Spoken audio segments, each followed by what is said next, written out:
이 성령께서 어떤 분이신지 7절 말씀을 보시죠. 그러나 내가 너희에게 실상을 말하노니 내가 떠나가는 것이 너희에게 유익이라. 내가 떠나가지 아니하면 누가 보혜사가 너희에게로 오시지 아니할 것이요 가면 내가 그를 너희에게로 보내리라. 이렇게 말씀하셨습니다. 성령을 보혜사라고 했습니다. 지난번에도 우리가 보혜사라는 것에 대해서 살펴봤는데, 이 보혜사라는 말 자체가 지금 우리 성경에는 이렇게 쓰고 있지만 일반 사회에서는 안 쓴다고 그랬잖아요. 이 보혜사라는 의미가 뭐라고 그랬어요? 돕는이라고 그랬습니다. 가장 큰 뜻이 돕는이다. 그런데 이 돕는이가 오셔서 무엇을 어떻게 돕느냐가 굉장히 중요하다고 할 필요가 있습니다. 왜냐하면 우리를 도와주시기 위해서 오시는데 무엇을 어떻게 도와주시는지를 알아야 우리가 제대로 된 도움을 받을 수 있기 때문입니다. 자, 예를 들어서 우리를 도와주시기 위해서 오셨기 때문에 뭐 좀 도와주세요. 그러면 도와달라는 거 다 도와주세요? 다 도와주시면 좋아요, 안 좋아요? 좋을 것 같은데 사실은 안 좋아요. 왜냐하면 사람마다 도와달라는 게 너무 다르잖아요. 기준이 없어요. 저 사람은 뭐 그거 달라고 그러냐. 다른 사람이 볼 때는 또 그럴 수도 있잖아요. 그거 달라고 그러냐. 예를 들어서 교통으로 말하면 여러분들이 교회 오실 때 막히는 사람들은 오늘 가면서 신호등만 안 걸렸으면 좋겠다. 그리고 여러분들 갈 때마다 쫙 신호가 뚫리면 반대로 다른 사람은 어떻게 되겠어요? 막히잖아요. 계속 막혀요. 나는 괜찮은데 다른 사람은 막히는 거예요. 그러니까 내가 원하는 것을 다 해주시면 그것이 다른 사람에게는 또 다른 피해가 될 수도 있는 상황이 있을 수 있다는 거예요. 그러니까 내가 원하는 대로 다 해주시는 게 나를 위하는 것이 아니라는 거예요. 그래서 5월 달에 주로 말씀을 드렸었는데, 유대인들의 격언 가운데 자녀를 망치는 비결이 있다고 그랬잖아요. 뭐라고 그랬어요? 예, 잘 기억하셨네요. 자녀가 해달라는 대로 다 해주는 거, 그게 자녀를 망치는 지름길이라고 그랬습니다. 근데 그렇게 해주고 싶은 사람들이 있고 실제로 또 그렇게 해주는 사람들도 있잖아요. 너무 귀엽다고, 너무 사랑스럽다고 하면서 모든 걸 다 해주고 싶은, 그래서 원하는 건 다 해주고 싶은 마음이 있는 사람이 있는데, 그거는 진짜 자녀를 위한 길은 아니라는 거예요. 그래서 예수님께서 우리에게 보혜사를 약속하셨는데, 그 보혜사가 돕는 이라는 뜻이라고 그랬잖아요. 그러니까 내가 너희를 위하여 도와줄 분을 보내겠다. 도와줄 분을 보내겠다.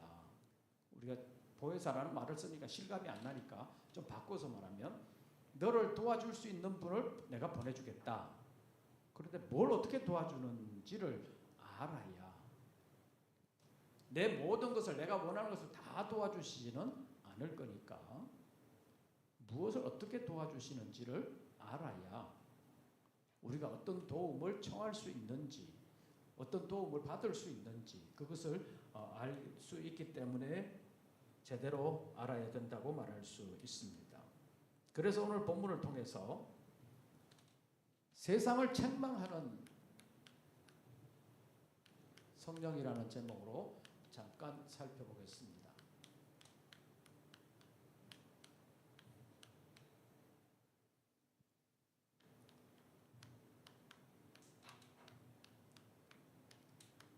세상을 책망한다고 그랬는데 왜 성령께서 오셔서 세상을 책망하느냐, 세상을 어떻게 책망하느냐, 그것을 오늘 본문이 말씀하고 있습니다.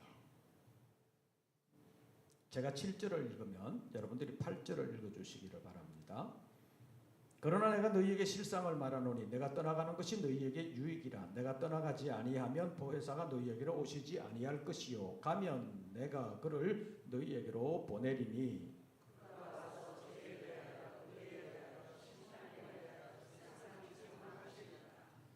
오셔서 세상을 책망하시는데 뭐에 대하여 책망하시느냐?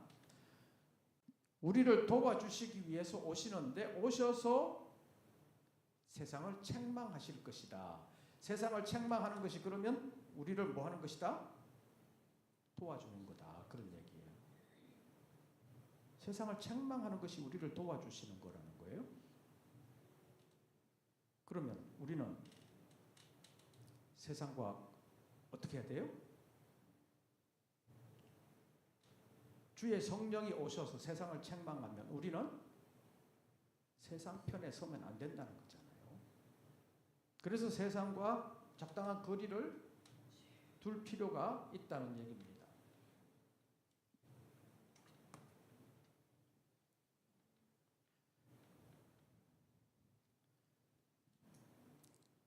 오셔서 세상을 책망하시는데 세상에 뭐에 대하여 책망하시는지 8절에서 뭐에 대하여? 첫 번째, 죄에 대하여 세상을 책망하신다. 죄에 대하여 세상을 책망하신다 그러는데 물론 모든 사회에서 죄를 장려하지는 않잖아요. 그런데 죄를 무엇을 죄로 보느냐의 기준이 상당히 달라요. 사회마다 달라요. 지금 우리 사회에서도 죄의 기준이 과연 어디에 있나 싶을 정도로 달라집니다. 정권이 어떻게 바뀌느냐에 따라서 죄의 기준이 달라지는 거예요. 완전히 달라지는 것 같습니다. 우리나라 같은 경우는 그 진영 논리가 완전 흑백 논리처럼 돼가지고 진영 논리에 의해서 죄라는 기준이 완전히 달라지는 것 같아요. 완전 바뀌는 것 같습니다. 그래서 통일된 기준이 우리나라에 없다라고 말할 정도로 죄에 대한 기준이 너무 혼란스러워졌습니다. 그런데 주님이 보내시는 성령, 보혜사가 오셔서 죄에 대하여 책망을 하신다고 그랬는데 뭐가 죄냐? 보시죠. 9절 죄에 대하여라 하면 그들이 나를 어떻게 하며? 믿지 아니하며. 나를 믿지 아니하며. 예수를 믿지 아니하는 것. 예수를 그리스도로 믿지 아니하는 것. 예수 그리스도를 믿지 아니하는 이것이 바로 죄라는 것입니다. 그런데 예수님께서 이 말씀을 하시고 얼마 안 있어서 사람들이 예수를 어떻게 했어요? 잡아서 십자가에 못 박았잖아요. 예수를 십자가에 못 박았다는 것은 뭐예요? 예수가 누구다? 죄인이라는 거잖아요. 당시 십자가는 아무 죄인이나 달리는 게 아니라 가장 흉악한 우리나라식으로 말하면 대역죄인에게만 십자가의 형을 내린다고 볼 수 있는데 예수를 십자가에 못 박았다는 것은 예수가 죄인이다. 당시 사람들은 그렇게 봤다는 거예요. 그런데 예수님은 어떤 게 죄다? 나를 믿지 아니하는 게 죄다. 죄의 기준이 완전히 다르잖아요. 그래서 우리가 믿음의 사람들이 뭐가 죄냐라는 기준을 제대로 알 필요가 있습니다. 성경에서 말하는 죄의 기준은 가장 큰 기준이 여기서 예수 그리스도를 믿지 아니하는 것 자체가 죄라는 거예요. 자, 그러면 가끔 제가 말씀드리는데 이 세상에서 어떤 선행을 했다고 선행을 한 사람들에게도 상을 주는 일들이 있죠. 선행상 그래가지고 이런 상을 받았어요. 착하다는 거잖아요. 선을 많이 행했다는 거잖아요. 그러면 이 사람의 선행상이 하나님의 나라에서 인정이 되겠냐 하는 거예요. 인정이 되겠어요? 안 되겠어요?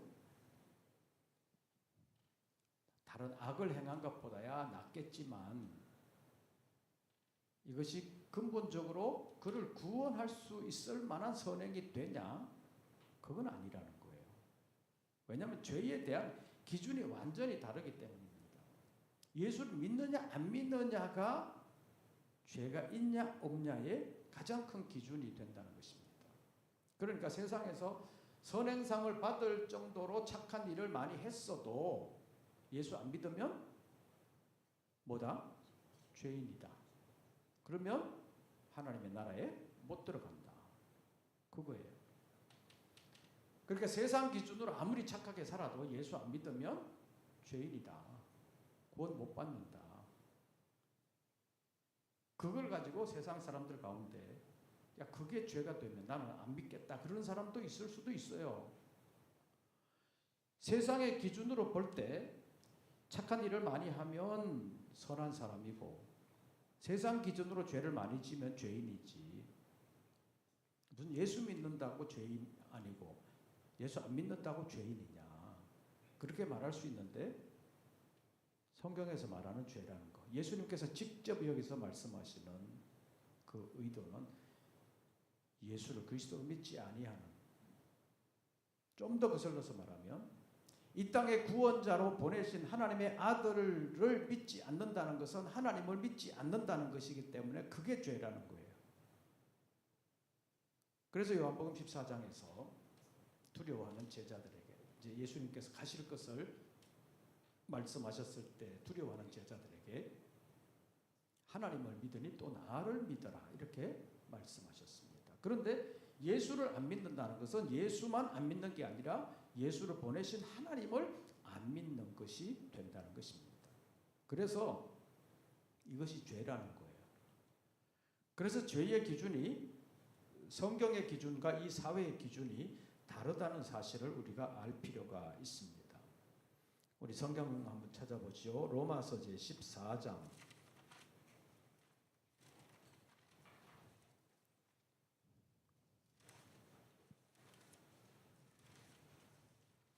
로마서 제14장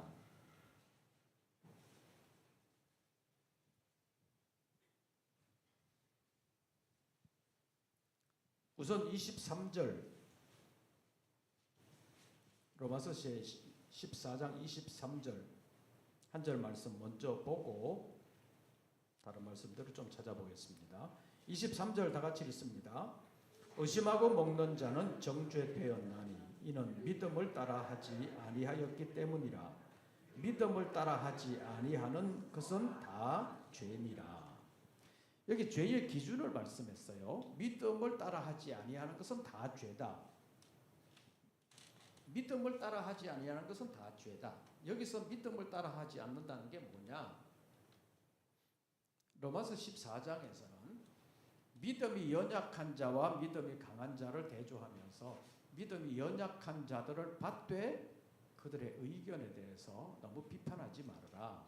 믿음이 약하기 때문에 그런 말들을 한다고 해서 너무 비판하지 말아라. 그러면서 이제 먹는 거, 마시는 거에 대해서 구체적인 예를 들었습니다. 그러면서 17절 보십시오. 하나님의 나라는 무엇이 아니요? 먹는 것과 마시는 것이 아니요 오직 성령 안에 있는 의와 평강과 희락이라.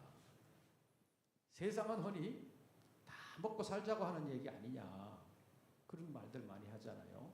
그런데 하나님의 나라는 먹는 것과 마시는 것이 아니다라고 분명하게 말씀하면서 오직 성령 안에 있는 의와 평강과 희락이라. 하나님의 나라에는 의와 평강과 희락이 있다는 것인데 의에 대해서 조금 이따 살펴보겠지만 어쨌든 하나님의 나라는 의와 평강과 희락이라고 말을 했는데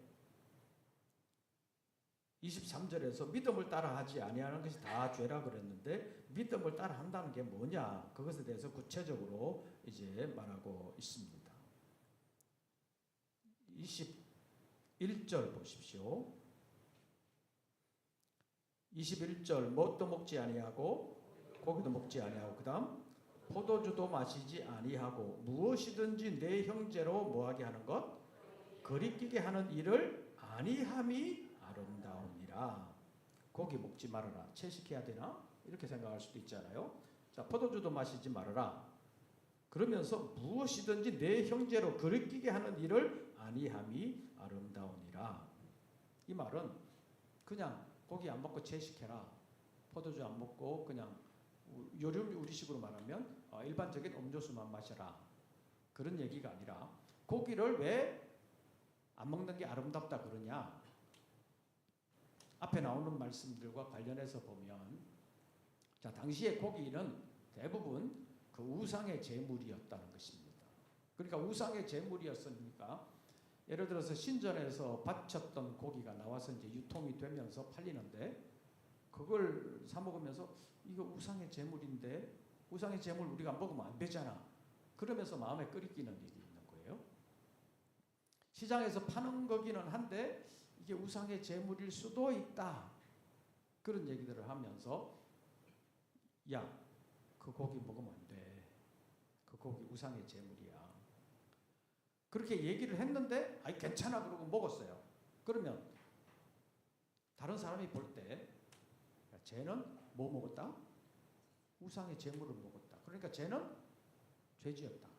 이렇게 판단할 거라는 거잖아요. 그것 자체가 천국에 들어가냐 안 들어가느냐를 떠나서 그걸 먹은 걸로 인해서 누구를 끓이게 했어요? 다른 형제를 끓이게 했다는 거예요. 그렇게 안 하는 게 뭐하다? 아름답다. 그러니까 바울의 입장에서 보면 그런 논란거리라면 차라리 고기 먹지 말아라. 그런 논란거리라면 포도주 마시지 말아라. 그게 바울이 말하는 거예요. 그러니까 우리나라에도 그런 게 있잖아요. 우리나라에 기독교가 처음 들어오면서 주초 문제라는 게 있습니다. 술, 담배 하지 말아라. 우리나라 기독교 들어오면서 술, 담배 안 하는 것을 교회에서 정했다는 거예요. 그래서 이제 예수 믿는 사람들이 술, 담배를 하면 야, 저 가짜 예수다. 가짜 예수쟁이다. 예수 믿는다 그러면서 뭐 저러냐.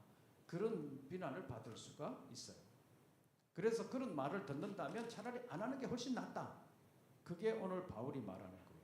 그러면서 결과적으로 14장 마지막 절에서 뭐를 따라하지 아니하는 것이 다 죄다? 믿음을 따라하지 아니하는 건 다 죄다. 그러니까 믿음의 유익을 위해서 해야지 다른 사람에게 해를 끼치는 것, 다른 사람을 시험에 빠뜨리는 것 이런 거는 다 뭐다? 죄다. 그러니까 죄의 기준이 다른 거예요. 우리가 예수 믿는 사람으로서 죄의 기준을 올바르게 알 필요가 있습니다. 그래서 나의 신앙의 유익뿐만 아니라 다른 사람의 신앙의 유익까지를 생각하면서 죄가 뭔가 그것을 생각해야지 내 생각만 해서는 안 된다는 것입니다. 그래서 이 죄라는 것 가운데 가장 큰 죄는 뭐냐? 예수를 믿지 아니하는 게 가장 큰 죄다. 그것은 예수만 안 믿는 것이 아니라 예수를 보내신 하나님도 안 믿는 거다. 그러니까 예수 안 믿으면 구원 못 받는다. 이렇게 말할 수 있습니다. 하나님을 안 믿는 사람을 어떻게 하나님의 나라에 들일 수 있겠습니까? 안 되는 거잖아요. 그래서 아무리 세상에서 착한 일을 해도 선한 일을 해도 예수 안 믿으면 구원 못 받는다. 그래서 죄는 예수 그리스도를 안 믿는 거다. 그 다음에 조금 더 확대해서 말하면 다른 사람을 실족하게 하는 것도 죄다. 그것을 로마서 14장 마지막 절에서 믿음으로 하지 아니하는 모든 것은 다 죄다. 이렇게 말하고 있습니다. 그 다음에 죄에 대하여 이렇게 성령이 오셔서 책망을 하신다는 거예요. 무엇이 죄냐는 것을 분명하게 알려주신다는 거예요. 성령께서 오셔서. 그래서 이제 진리의 성령이라는 말을 하시게 되는 겁니다. 그 다음에 뭐에 대하여? 의에 대하여 세상을 책망한다. 그렇게 했는데 의에 대하여라 하면 라고 설명을 하면서 요한복음 16장으로 다시 돌아가 보시죠. 의에 대하여라 하면 무엇을 말씀하시는 건지 요한복음 16장 9절 10절 제가 9절을 읽으면 여러분들이 10절을 읽으십시오. 죄에 대하여라 하면 그들이 나를 믿지 아니함이요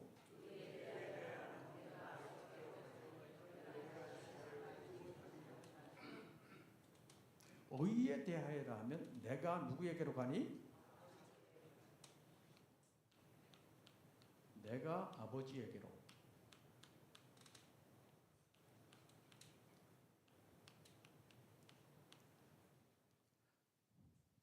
지난번에 성경 강림주일에도 살펴보면서 베드로가 고넬료의 집에 갔잖아요. 고넬료는 이방인이라고 그랬죠. 유대인이 이방인의 집에 갔어요. 그러니까 다른 유대인들이 어떻게 했어요? 네가 왜 이방인에게 가냐? 너는 의롭지 못하다.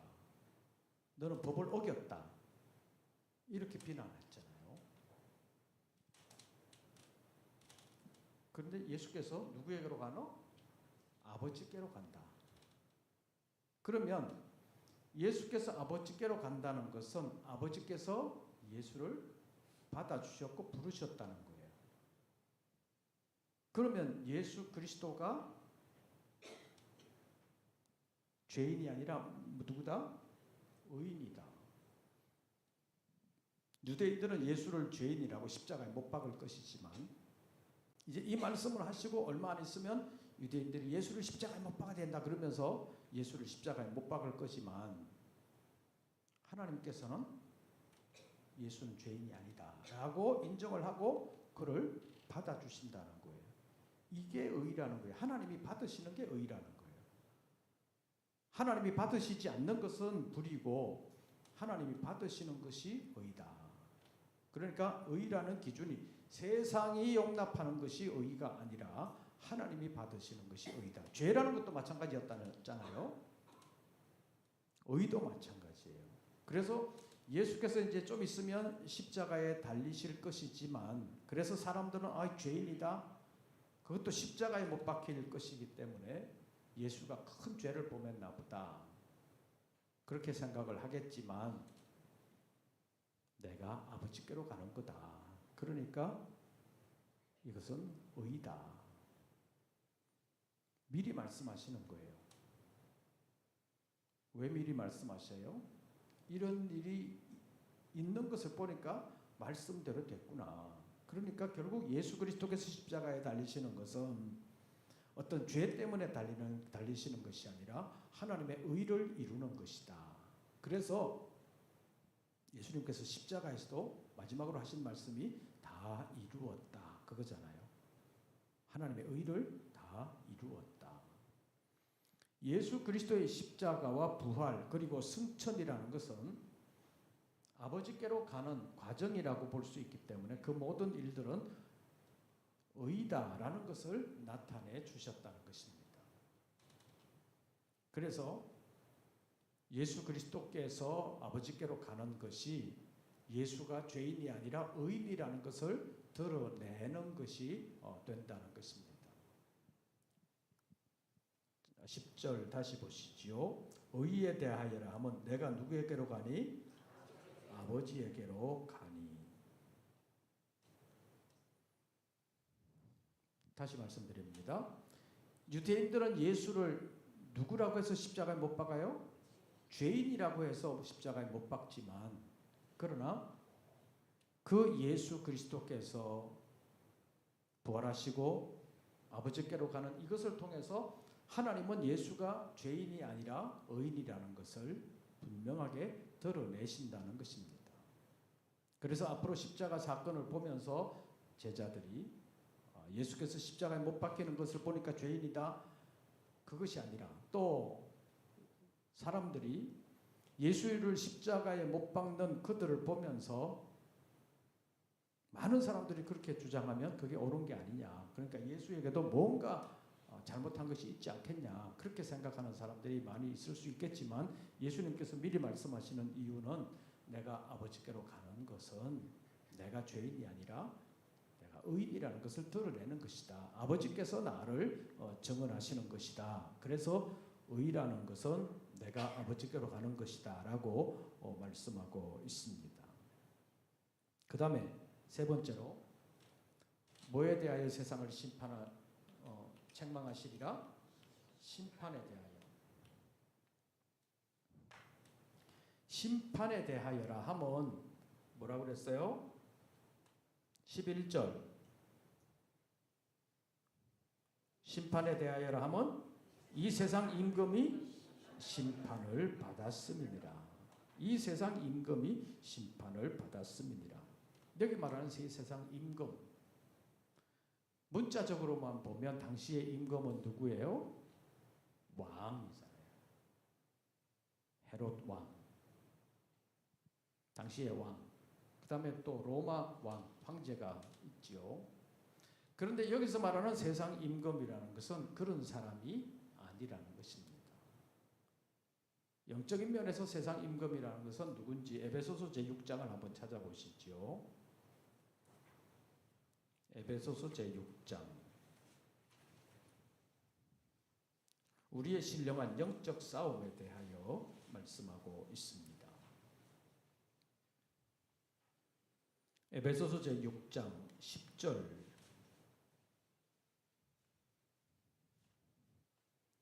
10절부터 13절까지만 교독하겠습니다. 에베소서 제6장 10절부터 13절까지 교독합니다. 10절을 제가 먼저 봅니다. 끝으로 너희가 주 안에서와 그의 힘의 능력으로 강건하여지고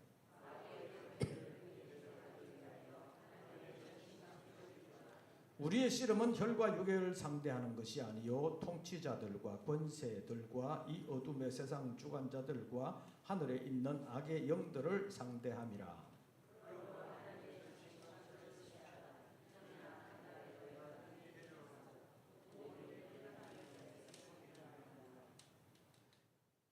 예수님께서 보혜사가 오시면 그가 죄에 대하여 의에 대하여 심판에 대하여 세상을 책망하시리라고 말씀하시면서 의에 대하여라 하면 이렇고 죄에 대하여라 하면 이렇고 의에 대하여라 하면 이렇고 심판에 대하여라 하면 이런 것인데 심판에 대하여라 하면 누가 쫓겨납니까? 이 세상 임금.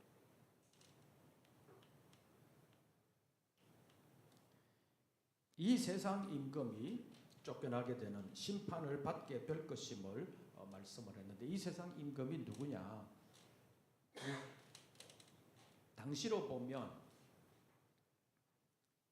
그 왕이라는 존재가 있지만 그 사람을 가리키는 말은 아니라는 거예요. 에베소서 제6장에서 우리의 씨름은 뭐라고 그랬어요? 조금 전에 읽었잖아요. 혈과 육에 대한 것이 아니다. 그러면서 11절에 보십시오. 누구의 관계를 능히 대적하기 위하여? 마귀의 관계를 능히 대적하기 위하여 하나님의 전신갑주를 입으라. 11절에 보면 그럼 누구하고 결국 싸우는 거예요?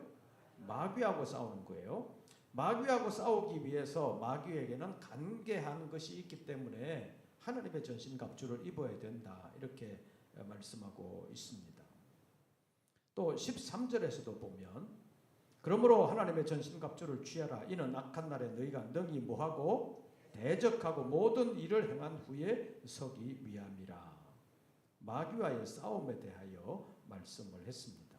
그러면서 구체적으로 그 마귀와의 싸움의 그 상대가 누구냐 하는 것을 구체적으로 밝히면서 12절에서 우리의 씨름은 혈과 육을 상대하는 것이 아니요 첫째 통치자들과 그 다음 권세들과 그 다음 이 어둠의 세상 주관자들과 그 다음 하늘에 있는 악의 영들을 대함이라.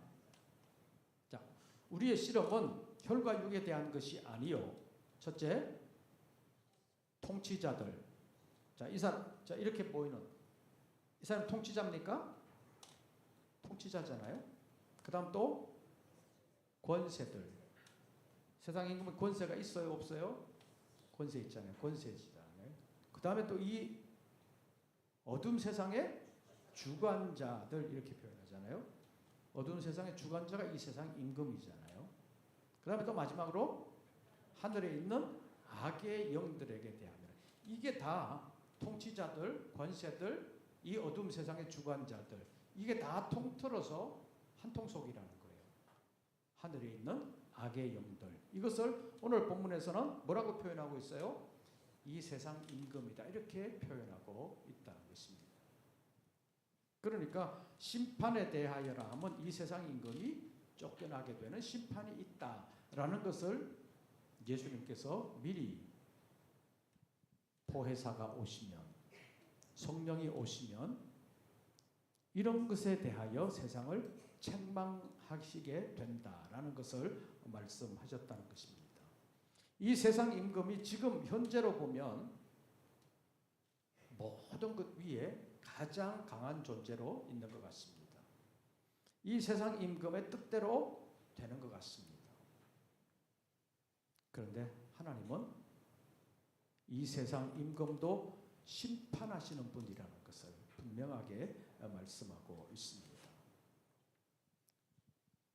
우리나라에서도 보면 지금 이제 대통령 선거가 지난 지 한 2주밖에 안 됐는데 승리한 쪽에서는 우리가 선이다. 우리가 진리다. 우리가 원하면 못할 거 없다.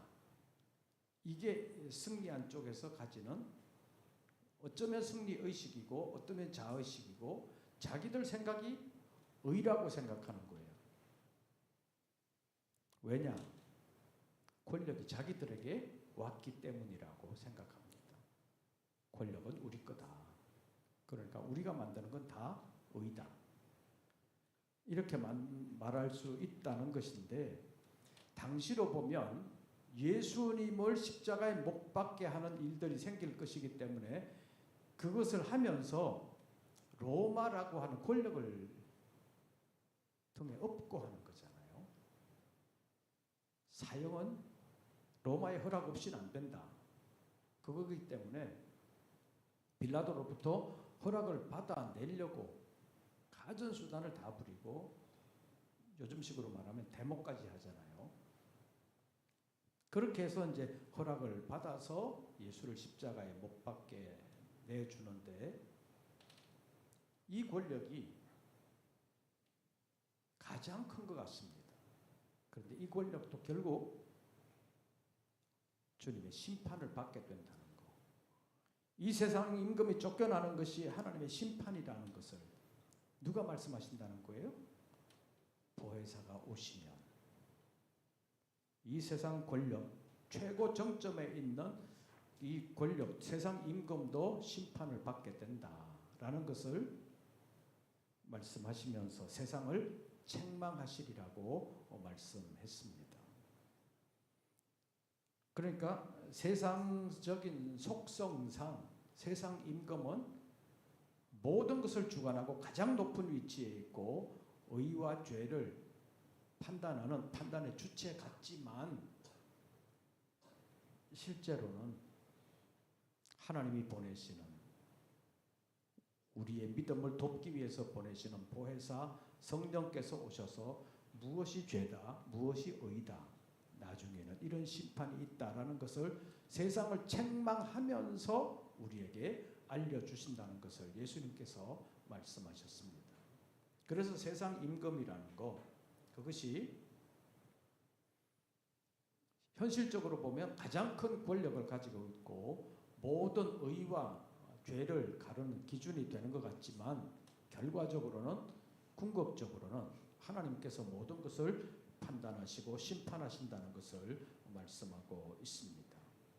그래서 이 세상 임금이라는 것이 무엇인가 하는 것을 우리가 조금 더 살펴볼 필요가 있는데 요한복음으로 다시 돌아가서 요한복음 14장 1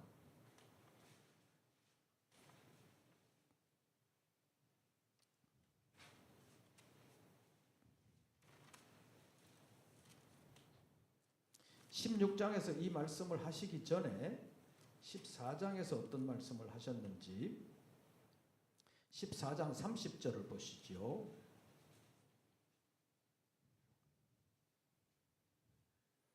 요한복음 14장 30절 우리 다 같이 읽습니다. 이후에는 내가 너희와 말을 많이 하지 아니하리니 이 세상에 임금이 오겠습니다. 그러나 그는 내게 관계할 것이 없으니. 예수님께서 조금 있으면 누가 온다? 이 세상에 임금이 온다라고 말씀하셨습니다. 이 세상 임금이 온다. 요한복음 14장 30절이에요. 그 다음에 조금 앞으로 가서 12장에서 보시죠.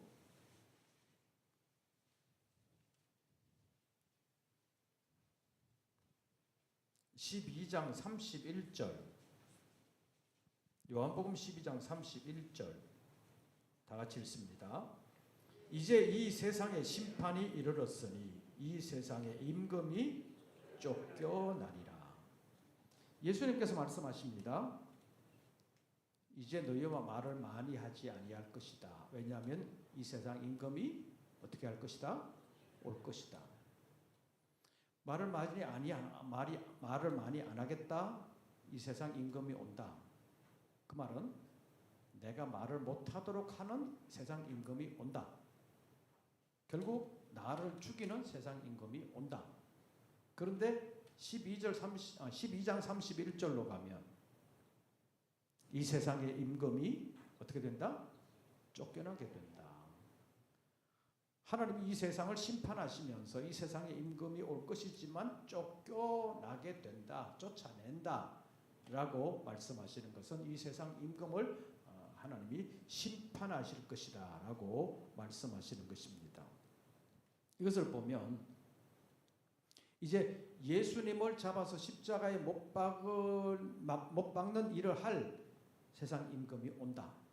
그러나 그 세상 임금은 예수를 십자가에 못 박아서 자기가 승리한 것처럼 자기가 최고 권력자인 것처럼 내세울 것이지만 그러나 그 세상 임금은 어떻게 된다? 쫓겨나게 된다. 하나님의 심판이 이렇게 된다라는 것을 말씀하고 있습니다.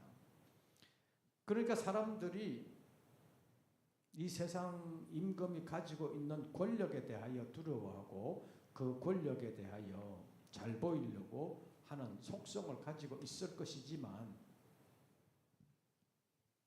오셔서 세상을 책망하시는 성령께서 이 세상 임금도 두려워하지 말아라. 이 세상 임금도 결국에는 심판을 받게 된다라는 것을 말씀하고 있습니다. 그래서 보혜사가 오셔서 죄에 대하여 세상을 책망하는 것을 보면서 우리는 어떤 믿음을 가져야 되냐?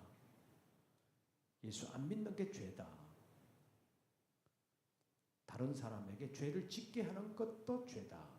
라는 것을 우리가 알아야 된다는 것이고, 그 다음에 의에 대하여라는 것은 세상이 의라고 하는 것이 의가 아니라 세상이 죄인이라고 하는 예수 그리스도는 하나님이 받으신다. 그래서 예수 그리스도께서 아버지께로 가는 것을 보면 예수 그리스도의 죽음은 죄로 인한 죽음이 아니라 의를 위한 죽음이다. 그것이 의다라는 것을 예수님께서 직접 말씀하셨습니다. 그리고 심판에 대하여라 하면 이 세상 임금이 쫓겨난다.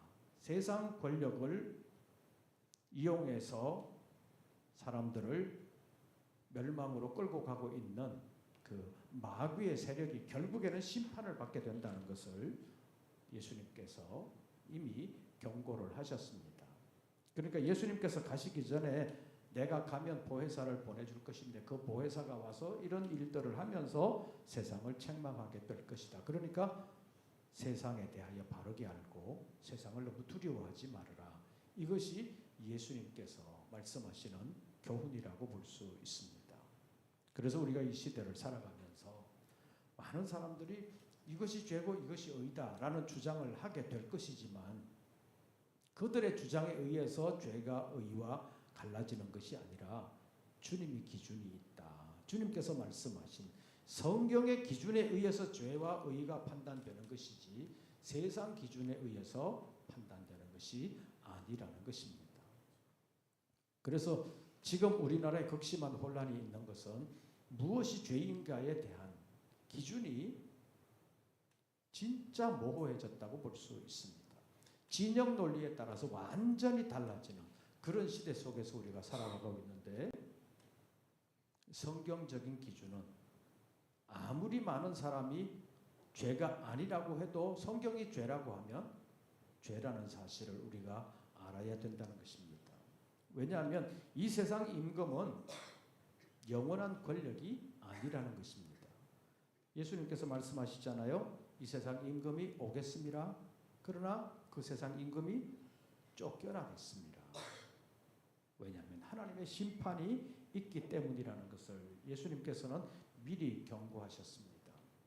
그래서 세상을 창조하실 뿐만 아니라 지금도 다스리시는 하나님께서 마지막 심판을 작정해 두셨는데, 그 마지막 심판을 누가 하냐?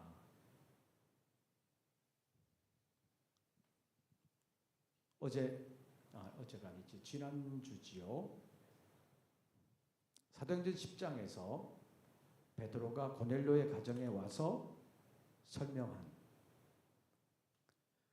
그 말씀 가운데 장차 산자와 죽은 자를 심판하러 오실 그 심판주가 누구냐 하는 것에 대해서 분명하게 베드로가 알려줬습니다. 죽은 자 가운데서 부활하신 예수 그리스도가 장차 심판자로 오실 것이다 라는 것을 고넬료의 가정에서 설명을 해 주었습니다. 예수 그리스도의 부활의 복음을 전하면서 마지막 심판까지 베드로가 말했습니다. 그러니까 예수를 십자가에 못 박은 것이 이 세상 임금인데, 이 세상 임금에 의해서 죽었던 그가 심판자가 되어서 돌아오신다는 것을 성경이 우리에게 보여주고 있습니다. 우리가 믿는 예수 그리스도가 마지막 심판주로 오신다는 것을 성경이 말씀하고 있습니다. 그래서 우리가 이 시대를 살아가면서 사람들은 이게 죄다 아니다 뭐 그러면서 여러 가지로 싸우고 있는 그런 상황 속에서 살고 있지만, 진짜 기준은 성경이라는 사실을 알고, 아무리 많은 사람들이 이건 죄가 아니다 그렇게 말을 한다 할지라도 거기에 넘어가지 아니하고 성경을 붙들고 올바르게 판단하고 올바른 믿음을 지켜나가는 우리 모든 권속들 되시기를 바랍니다. 특별히 지금 차별금지법과 관련해서 제일 이제 논란이 되는 것이 동성애 이런 거잖아요. 다른 것은 차별해서는 안 된다라는 것에 대해서 이의가 별로 없습니다. 장애인들을 차별하면 안 된다 이런 건 전혀 이의가 없는데, 과연 동성애가 죄냐 아니냐에 대해서, 그리고 그 사람들을 직접적으로 국가 예산으로 그 사람들의 세력을 키워줘야 되냐, 그 문제로 차별금지법과 관련되어 교회와 갈등을 빚고 있는 것이 지금 세상이라는 것입니다. 그래서 교회에서는 그 동성애 문제만 빼라, 그 차별금지법에서 안 뺍니다. 절대로 안 뺍니다. 그게 핵심이에요. 다른 것은 다 이용해가지고 그걸 통과시키기 위해서 하는 것이 지금의 차별금지법이기 때문에 외국에서 통과된 것이 바로 그것입니다. 그래서 외국에서는 유엔을 통해서도 이걸 찬성해라, 그러면 지원해 주겠다. 그래서 아프리카 어떤 나라들은 그걸 찬성하라니 차라리 지원 안 받겠다, 그런 나라들까지도 생기고 있는 것을 볼 수 있습니다. 그러니까 그냥 차별금지법이 아니라 동성애라는 것을 세상에 퍼뜨리기 위해서 유엔이라는 것까지 동원하고 있는 것을 보면서 지금 우리 시대 속에서 이 성경 말씀이 로마서에서 말씀하시는 것처럼, 오전에도 잠깐 말씀드렸죠.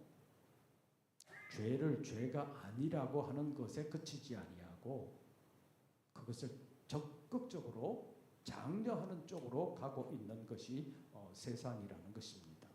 그런데 그 세상 권력은 결과적으로는 뭘 받게 된다? 심판을 받게 된다.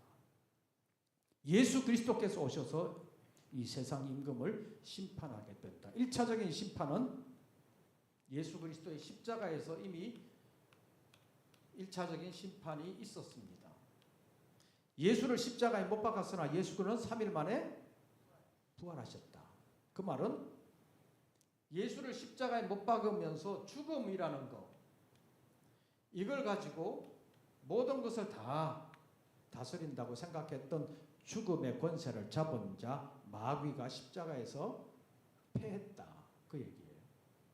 십자가를 통해서 예수를 십자가에 못 박음으로 예수에 대하여 마귀가 이겼다. 내가 죽였으니까 내가 예수를 이겼다. 이렇게 생각하지만 3일 만에 예수님께서 죽음에서 부활하심으로 말미암아서 죽음의 권세를 잡은 자 마귀를 이기셨다. 멸하셨다. 이것이 1차적인 심판인데 마지막 심판에 의해서 이것뿐만 아니라 여기 편에 들어있었던 모든 것들이 다 심판을 받게 된다는 것을 성경이 말씀하고 있습니다. 그래서 마귀, 적그리스도의 선지자들, 거짓 선지자들 다 심판을 받아서 불과 유황이 타는 못에 던져진다. 그것을 둘째 사망이라고 한다고 요한계시록이 말씀하고 있습니다. 그래서 이런 심판이 있다. 이것을 가지고 세상을 책망하시는 성령이 오신다. 그러니까 우리가 이 성령을 받아야 세상과 짝하지 아니하고 믿음을 올바르게 지킬 수 있다는 것을 예수님께서 말씀하셨습니다. 그래서 이 시대를 살아가면서 우리가 어떻게 믿음을 지킬 수 있느냐? 성령 받아야 된다.